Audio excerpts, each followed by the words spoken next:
All right, so we've already looked at the first 11 chapters. We're going to focus on chapters 12 through 15, the Passover and the Exodus. If there's time, we'll make some points about the chapters 16 through 18. And this brings us to the middle of the book, not by number, but by content. The latter half of the book will be chapters 19 through 40.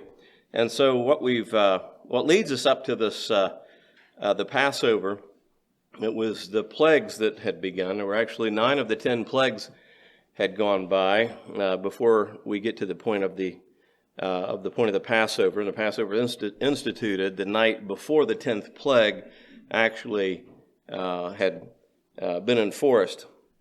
And so the very last one was darkness over the land for 3 days. It was dark everywhere in Egypt except in Goshen where the Hebrews were. And so this brings us to chapter 12, in which we are going to focus a bit on the Passover. And some of this is an overlap, like I said last week, because of the fact that this information starts before the last plague. The Passover was tied to the 10th and final plague, of course, the death of the firstborn in Exodus chapter 12. And this plague demonstrated God's power over Egypt's gods and goddesses, but particularly Isis, who was deemed the protector of children, and also Pharaoh, who was also considered a deity. And this is not the only time in human history when a ruler was viewed as deity. By the time you get to the days of Christ and the apostles, we see that during the Roman rule, that the Caesars also set themselves up as gods, putting devotions all over the land, and sometimes you had to pay homage to that, like once a year or something like that. Now, this particular plague also seems to correlate with the killing of the Hebrew boys in chapters 1 and 2. I believe there's some correlation here that God is showing that He's going to take their children, basically. Now, this is not just little ones, though. According to the Hebrews, they were newly born. But it didn't matter what the age was. And it also affected not just the people, but what else did it affect? The livestock, the firstborn of the livestock. Interesting. And so this plague was the decisive act that compelled Pharaoh to release the Israelites, but more about that in just a little bit. So as we noted last week, God was teaching the Israelites a deep spiritual lesson that pointed to Christ. Because unlike the other plagues, which the Israelites survived just by virtue of their identity as God's people, this plague required what? An act of faith by these people. They're going to participate in not in the plague itself, but for the sake of what God's going to do. And there's some things that the Israelites did by faith before and during the 10th plague. Okay. For example, each family took an unblemished year-old male lamb and sacrificed it. A little more detail to that in chapter 12. The blood of that lamb was to be painted on the top of and the sides of their doorways, and the lamb was to be roasted and eaten that night. Nothing was to survive until the next day. Whatever did last, they were to burn it up by fire. Now, any family that did not follow God's instruction would suffer in the last plague. It doesn't make a difference if you're an Israelite at this point. Before, God would give you the blessing, well, they got the curse, but now you have to actually actively participate in this by painting the doorpost and the lintel of your house with the blood of the lamb. And who failed to do that would perish. The firstborn would perish. It must have been something to hear throughout the land that night. The scriptures say that there was not a household in all of Egypt, at least in terms of those who were not protected by the blood of the lamb, in which someone had died. Imagine what that would have been like to hear the screams in the morning throughout the night, mourning, throughout the night. It would have been a horrible experience. And just imagine you're in your houses. If you've ever seen the Cecil B. DeMille's 10 Commandments and in that one of those mornings, all right, let's clear out the pipes here. But Charlton Heston, who plays Moses, he's in the house with his family, and you can hear outside of their home the screams and everything. And that might give you an idea of what it might have been like, because it would have been a horrific night, even though you're being saved.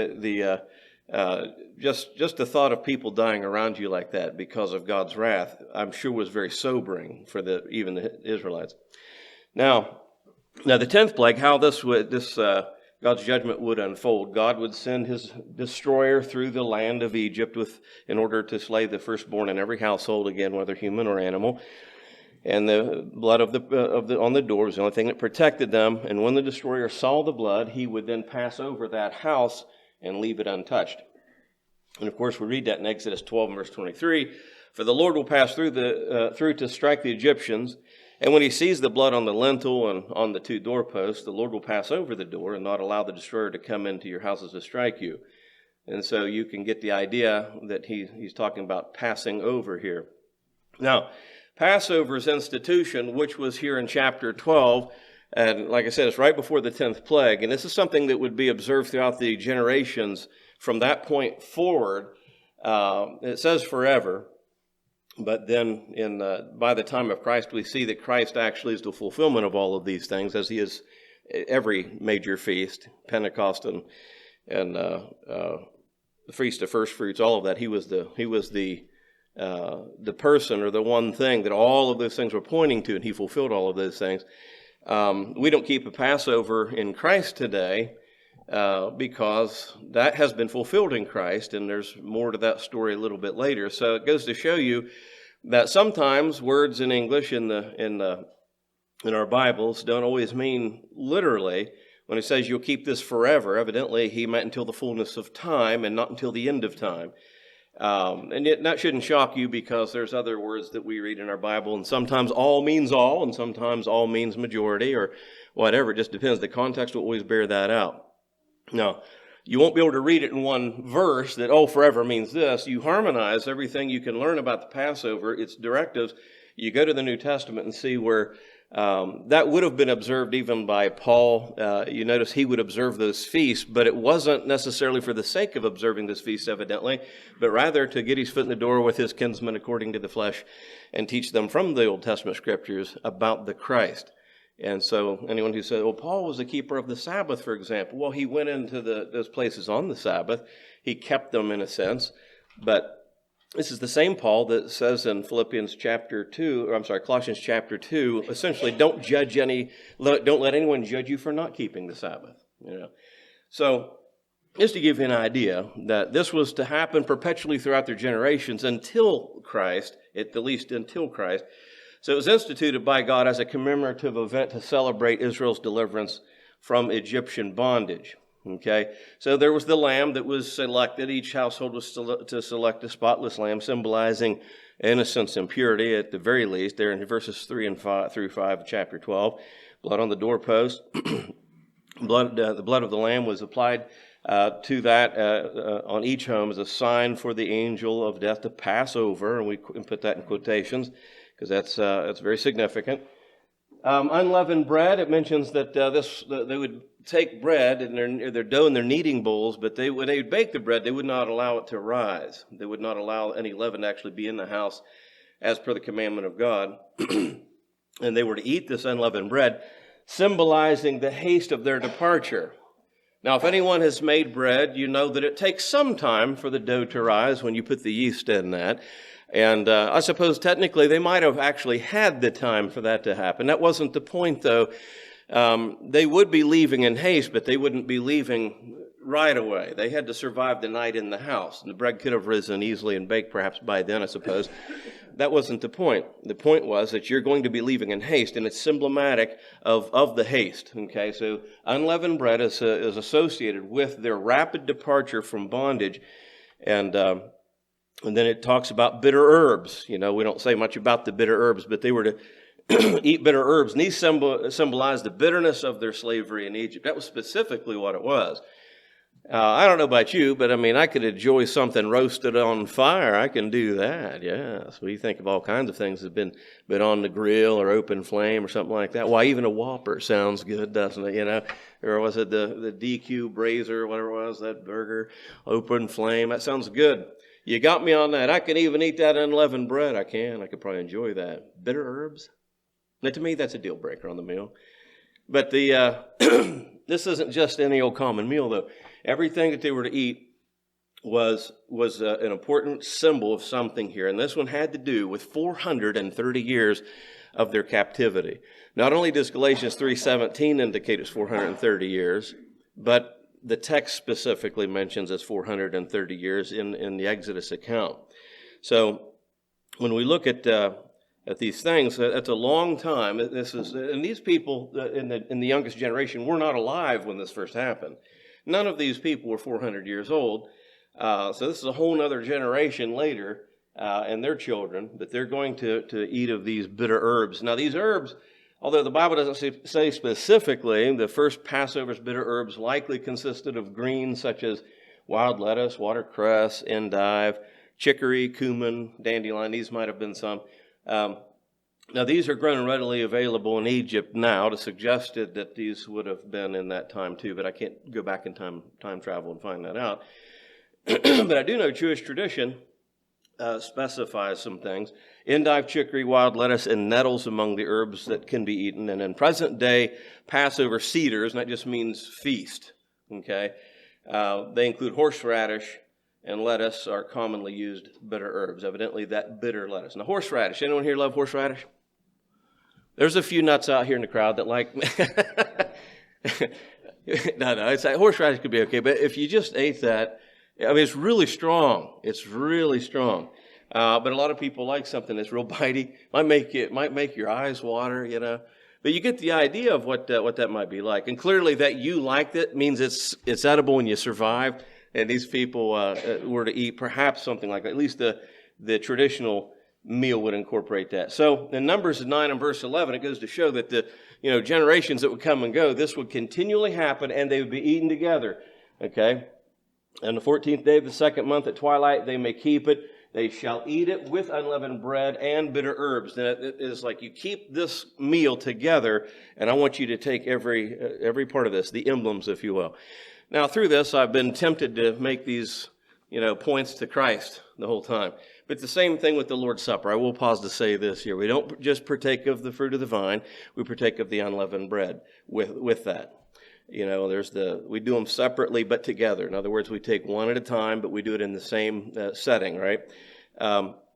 So basically, it's the same concept. Now, so this would be a perpetual feast. God commanded that the Passover be observed annually as long as a lasting ordinance teaching future generations about God's deliverance. You can read that through verses 14 and 27 of chapter 12. Now, it mentions in Exodus chapter 12, it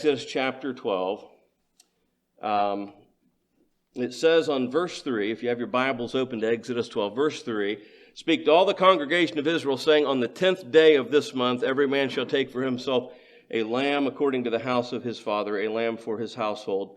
Actually, I should have read verse 2 as well. This month shall be your beginning of months. It should be the first month of the year to you. Now, what might be confusing to a lot of us is that there's 2 different times a year that's considered the first month of the year.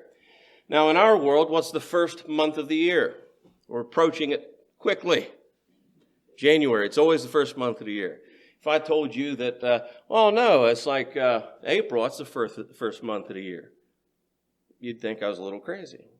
But the Jewish calendar had 2 different calendars. One was a civil calendar, and one was a sacred calendar, and they did not line up the same. Now, I apologize. If you can read this, great. If you can't, this is the best chart I could find. I actually have it. Anyone who has the Open Bible or New Open Bible and has charts in it, you're going to find this in there, okay? New King James Version, I'm not sure it matters which version, but if you have an Open Bible or New Open Bible that has charts, this is in there, okay? And on mine, if you have exactly my Bible, it's on page 1,454, I think it is, or something like 545, one of those two. It's nearly into your book, Bible. And so you can kind of see here, if you can make it out. This is the sacred calendar. This is the civil calendar. The civil calendar starts on the first month is actually around that September-October range. Tishri is that month. But the sacred calendar starts in the month of Nisan, which is March or April. Okay, that's the sacred calendar. So that pinpoints the time of year that this happened. This happened in March or April. Makes sense to us because even to this day, the Passover is closely associated with what in Christendom is celebrated as Easter, which is really bit of an anomaly, if you think about it, as the word Easter comes from Acts chapter 12, verse 4, and it is a word that is found in the King James Version, but its Greek word that is translated to Easter is actually Pascha, P-A-S-C-H-A, I think it is, Pascha, which is Greek for Passover, okay? So the word Easter shouldn't even be in the Bible. There is no such holiday as Easter, holy day as Easter from the Bible, though people celebrate it today as the time of the risen Christ, and that is the very important event in the Bible, and we wouldn't be celebrating this dinner here, really, if you will, the supper here, without the fact that he rose from the dead. To celebrate his death till he comes means nothing if he didn't raise from the dead, so it's all very important. A lot of times we'll turn a blind eye to the gist of that, but if on a technicality, Easter should have never even become a holiday because of the fact that it's just Passover, okay? We don't have time to get into all of that, but what we do want to point out is that at least they got the time of year roughly right, because usually about March or April every year is when Easter happens, because it is directly associated with the Passover, which the Bible proves is that time of year. Now, moving on, the covenant relationship, we go back to the word Passover. Passover is a verb. When it says that people call it the death angel, basically, when the destroyer will come into the land and he sees the blood on the doorpost and the lintel of your house, he will pass over your house. That's an act. That's a verb. That is the event that is happening. But it becomes, as far as God took that event and commemorated it and made it a noun. Okay? And so it's going to be an observance, a reminder. So they just shove the two words together as we see it in English. Passover becomes Passover, okay?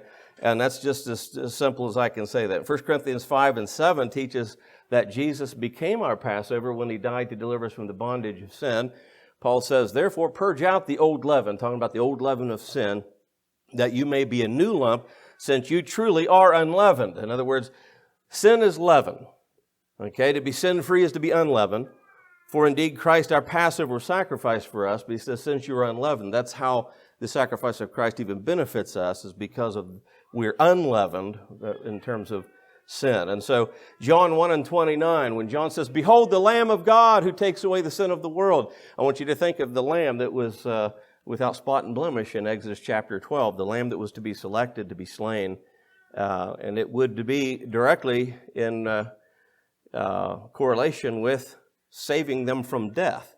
And the blood of Christ saves us from death.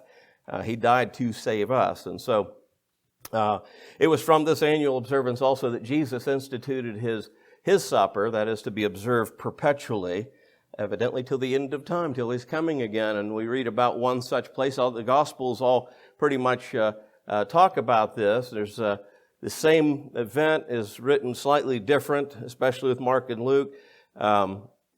But as they were eating, Jesus took bread and blessed it and broke it and gave it to the disciples. Take, eat, this is my body.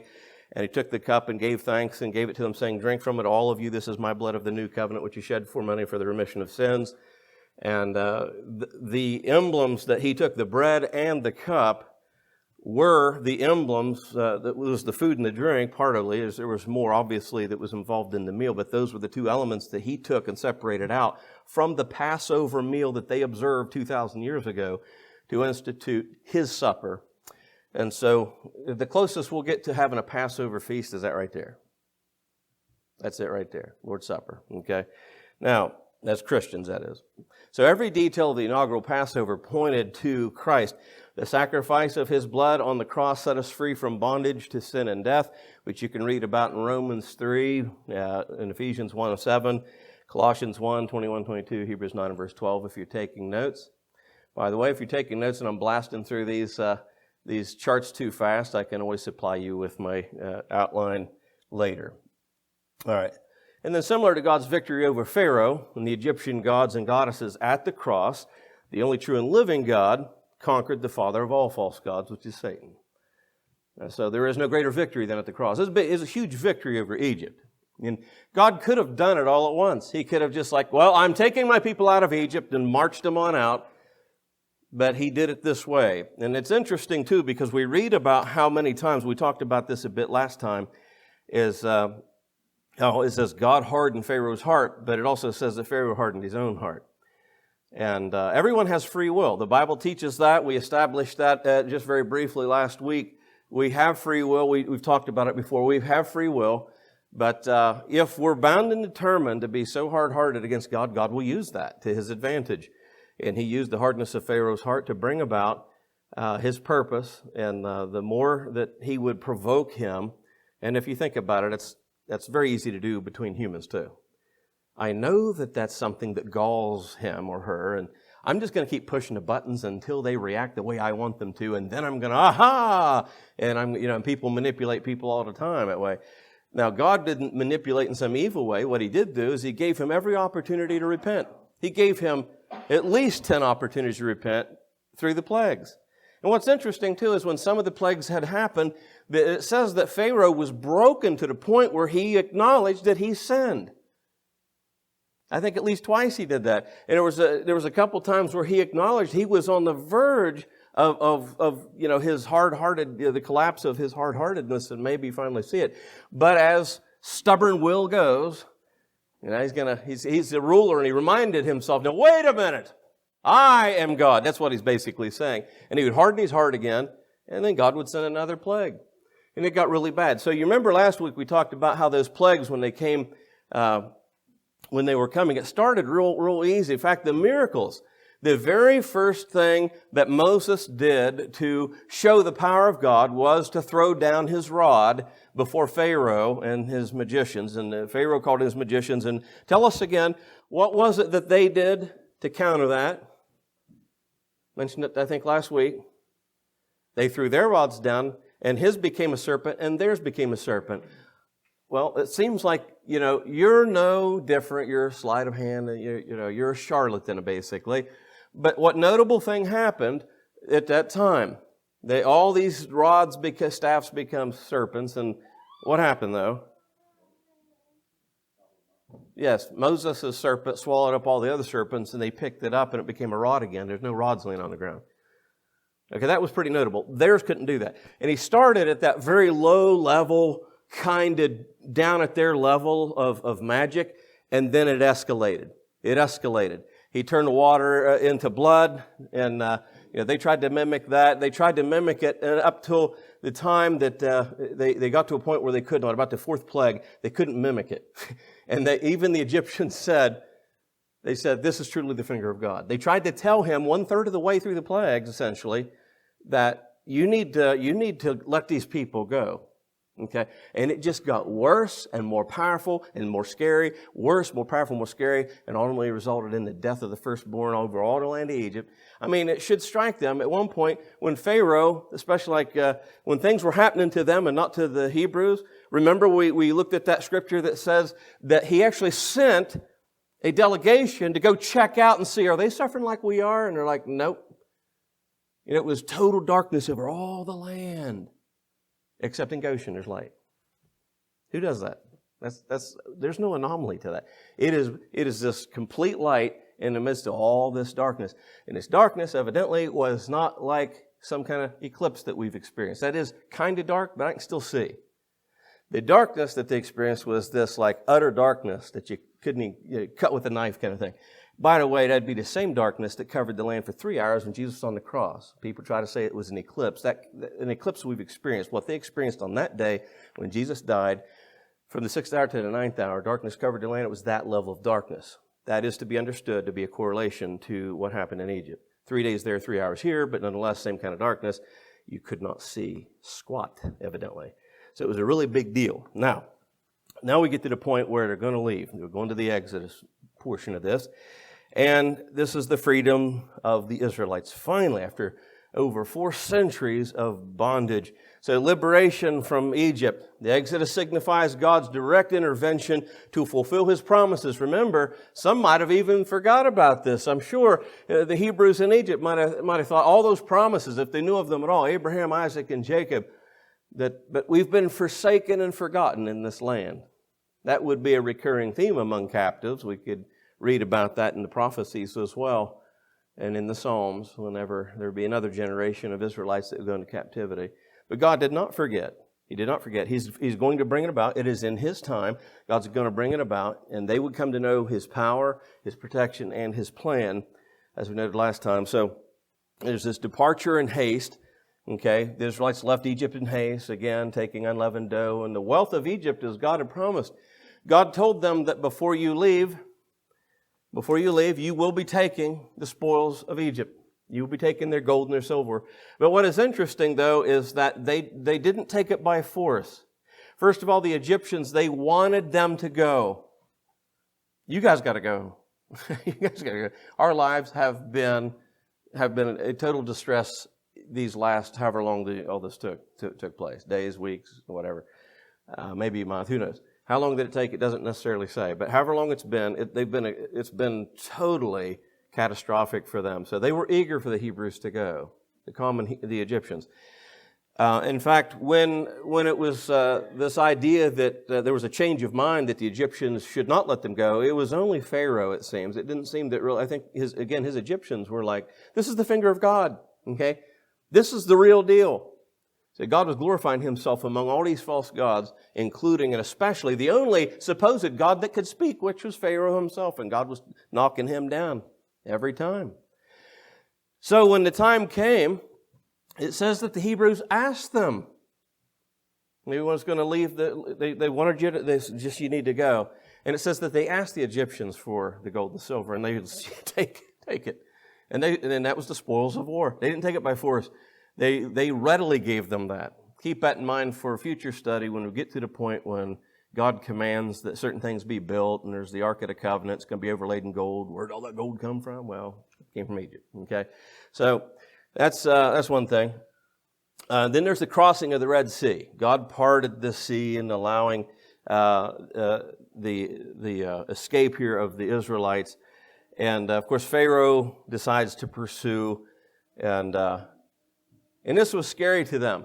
Now, I don't have a chart up here to show you, but if you've seen any kind of documentaries on roughly where the crossing might have taken place, first of all, it was not in a shallow water. People try to explain away the Bible and say, oh, that was just the Sea of Reeds. It was real shallow, and sometimes when once or twice a year there's a drought and you can cross over. And well, I got to tell you something. A whole army of Egyptians drowned in a shallow bit of water. I have never seen that in my life. I've not seen one person drown in a puddle. Have you? There was enough water that when the Egyptians went in after the Israelites, that when God called, Moses waved his rod over the waters and they collapsed on them, everyone drowned. Everyone drowned. They were floating. So it wasn't just a shallow water. This was deep water.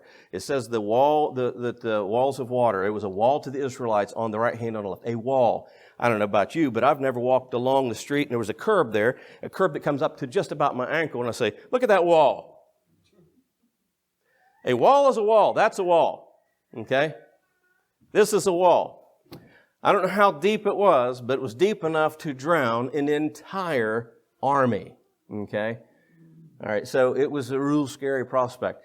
Now, it's kind of interesting, too, because when God caused through Moses, he says Moses was like, oh, the children of Israel, they're panicked here because, like I was saying, if you've ever seen the documentary, there's one of them, I wish I could remember, I'd tell you exactly where it was. If I can find it, I'll give it to you. But there was one that was showing the most likely place, and it was through basically a gap in the mountains, and it came out on this big beach, and there was no escape from it. If somebody came after you, you're just pinned between the army, the mountains, and the sea. Okay? And so it suggests that might have been the place. And of course, they did some deep dives in the water there. And what they find? Stuff that looks like chariot wheels that's been overlaid in whatever happens over thousands of years. And axles and things like that. So it's a very, very likely place that's where the crossing happened. But you can imagine that, though, if they're hemmed in, there's the gap in the mountain and the Egyptian army is right on them. There's no getting out of this. We're trapped by the water. We're trapped by the mountains. The only way out is where they are. And they start complaining.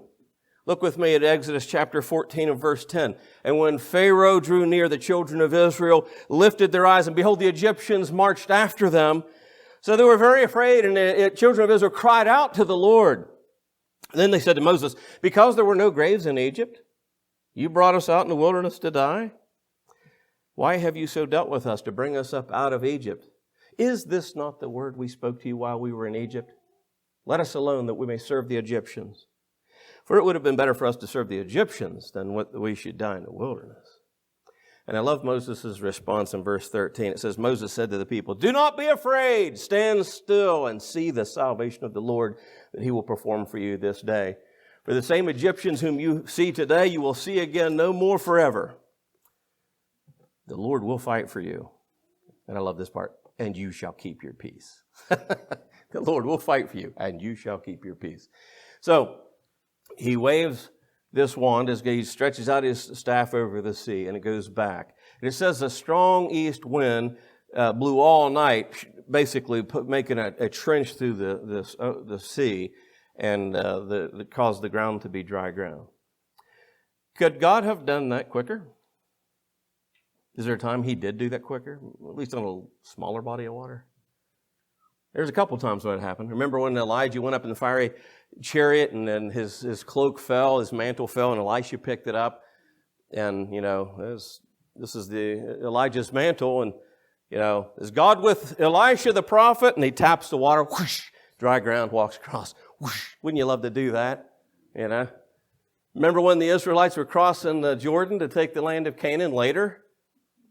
Whoosh, dry ground, they cross over. Oh, by the way, one man from each of the 12 tribes, pick up a stone from the middle of the river, and we're going to build a monument on the western shore. And it'll be a monument to our generations that follow when they ask, what do these stones mean? And you're going to tell them what happened this day. Happened instantaneously. Water divided, ground was dry. God could have done that with the Red Sea.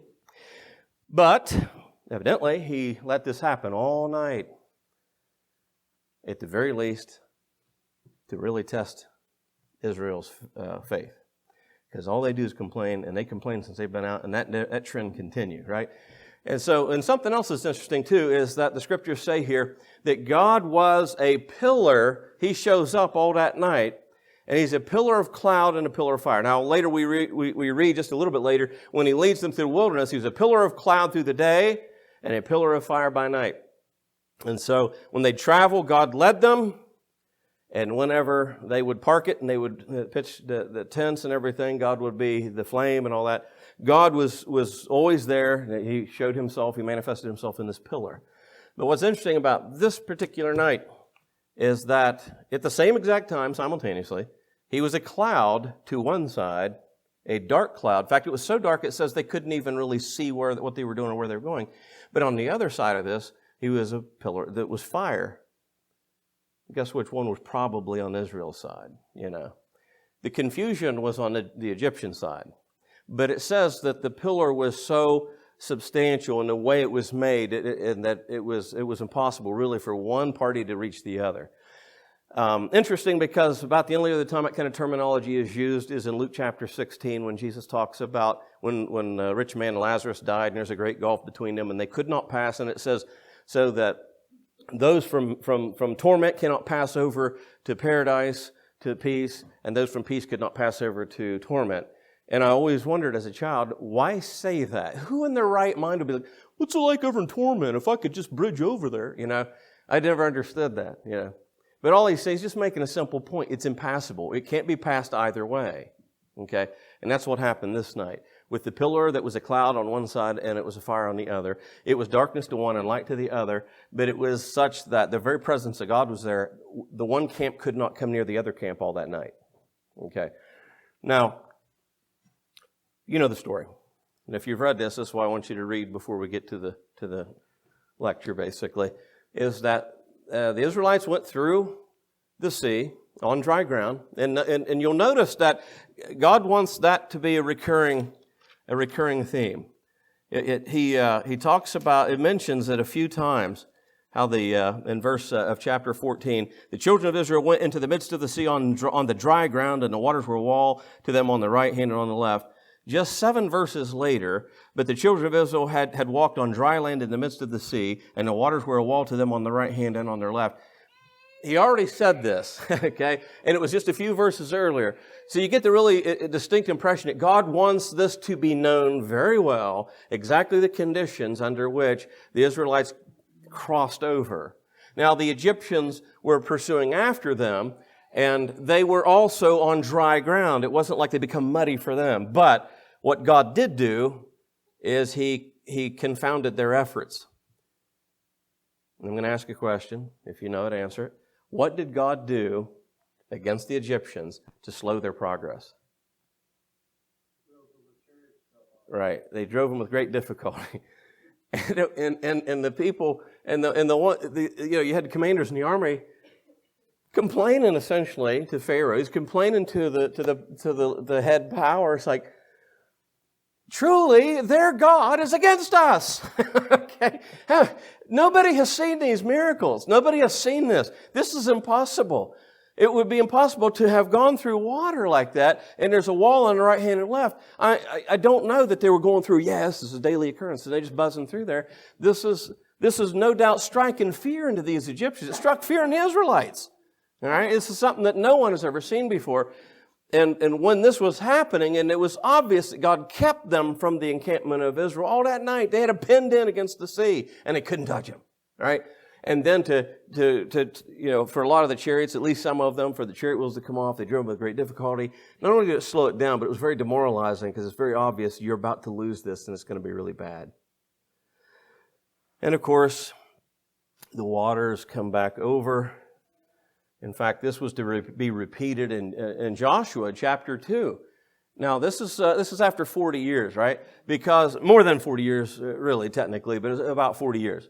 Because you got to remember, the same Israelites who escaped Egypt through the Red Sea were the same generation that went to the foot of Mount Sinai, received the law, and the original giving of the Ten Commandments, and then they went up to spy out the land of Canaan, and they sent 12 spies, one man from each of the 12 tribes.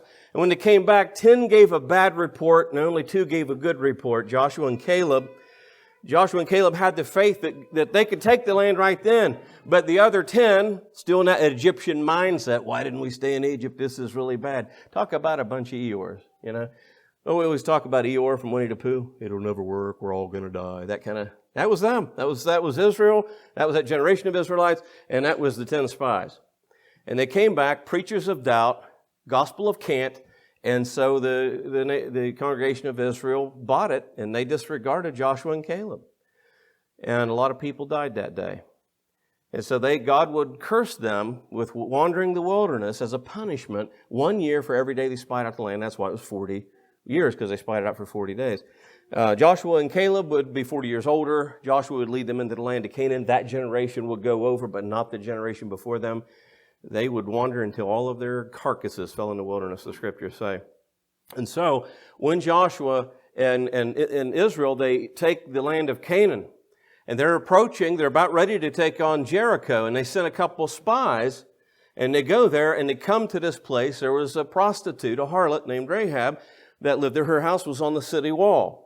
And so when they go to her, when I say go into her, it wasn't in the traditional sense that they went into her for pleasure. They went into her to hide because they knew the Jericho heights, or whatever you call them, they knew that Israel was in the land, and they knew there were spies. And so she hid them. In fact, they came, hey, have you seen these spies? And she lied and said they went out and all that. But this is what she said to those men. I know that the Lord has given you the land, and that the terror of you has fallen on us, and that all the inhabitants of the land are faint-hearted because of you.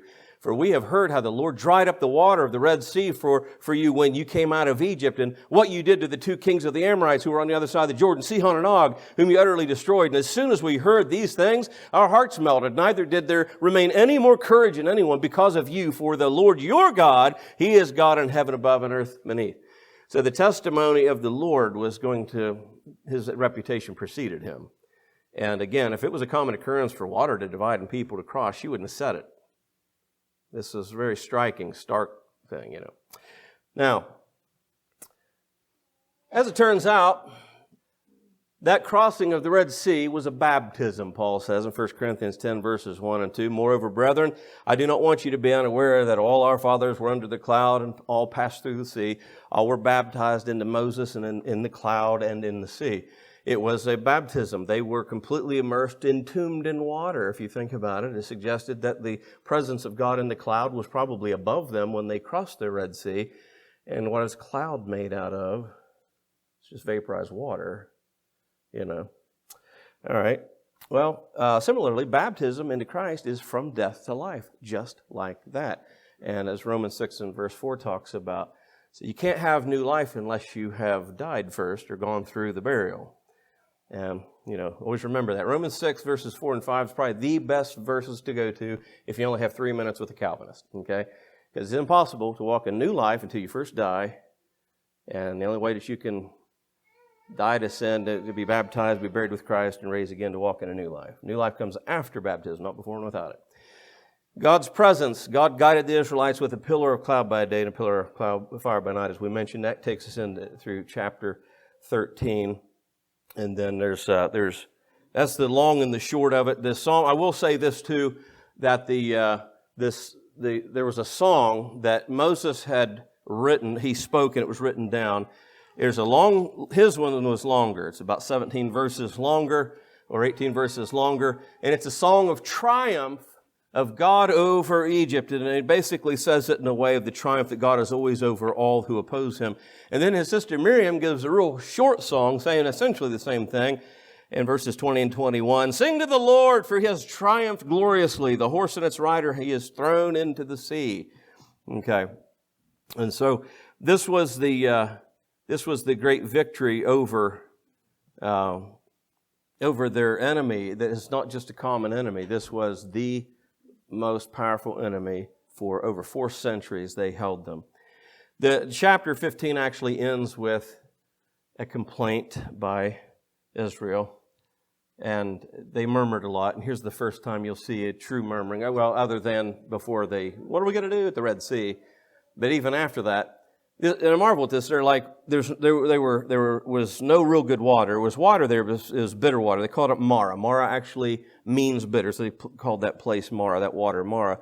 But God made it sweet. But the people murmured against Moses, saying, "What shall we drink? What are we going to do?" This would happen in chapter 16. We're hungry. You brought us out here to die. Oh, that we were back in Egypt. Oh, that we were back in Egypt and sitting by our fires and eating the meat and the bread, and And the thing that we marvel about as we look at this, that generation of Israelites, it was a really sad commentary because they had seen the works of God. This is impossible. That it wasn't by accident and nobody else could perform it. God had performed all of these miracles. He saved them in the most dramatic way. A God who can part water and you cross in dry land and then close it at will, and to do all these other miracles, there should be no doubt in their minds that this same God could take care of you. Why did he bring them out there for? And it's like they didn't understand the purpose for which he brought them out. He is fulfilling the promise that he gave to Abraham, Isaac, and Jacob. And that generation was, I wouldn't say they're clueless, but their faith was not really there. Okay, they were doubting for sure. So, at any rate, they're on their way to Mount Sinai. God sends them quail. He sends the manna. They would thirst again in chapter 17, and this is the first time Moses, one of 2 times Moses would bring forth water from a rock. This time God said, strike it with your staff. He did, and the water came forth. And interesting here in chapter 17 and verses 8 through 16, they were preserved from defeat. This was when Moses, as long as he held his arms up in the air, they could destroy the Amalekites, but every time he lowered his arm, then they would start defeating the Israelites. Anyone remember how he was helped to get through that until Israel completely won? His brother Aaron and another fellow named Hur would stand on either side of him and hold his arms up so that as long as his arms were up, Israel would prevail. And that's how they beat him that day. And that's interesting too. And then chapter 18 and 19, which there's going to be a little bit of an overlap here. That's why I don't mind mentioning it here, because I'm going to have to mention it again a little bit next time. In chapter 18, this is where Moses' father-in-law gave him some advice, because Moses was trying to deal with everybody's problems by himself, and he was being worn out. And his father-in-law, Jethro, he's like, Moses, you need to delegate authority, all right? You need people to help you. Put some people over thousands, over hundreds, over 50s, and over 10s, and let them deal with the small issues. And anything that's a big issue, let them bring that to you. And that's how he would then manage it, and it made it more sustainable. So, but at any rate, the last few chapters will be a bit of an overlap as we come to the foot of Mount Sinai. And as we prepare for next week, I would encourage you to read chapters 19 through 24, as this will be the law and the covenant. And so when that happens, I'll go ahead and tell you now, Brother Bennett, we're going to have that next video of the overview of chapters 19 through 40 to start the class, and then we'll get into this point here. And so thank you so much for your kind attention this morning. If you would open the doors and let the other ones in, we'll start our worship service in a few moments.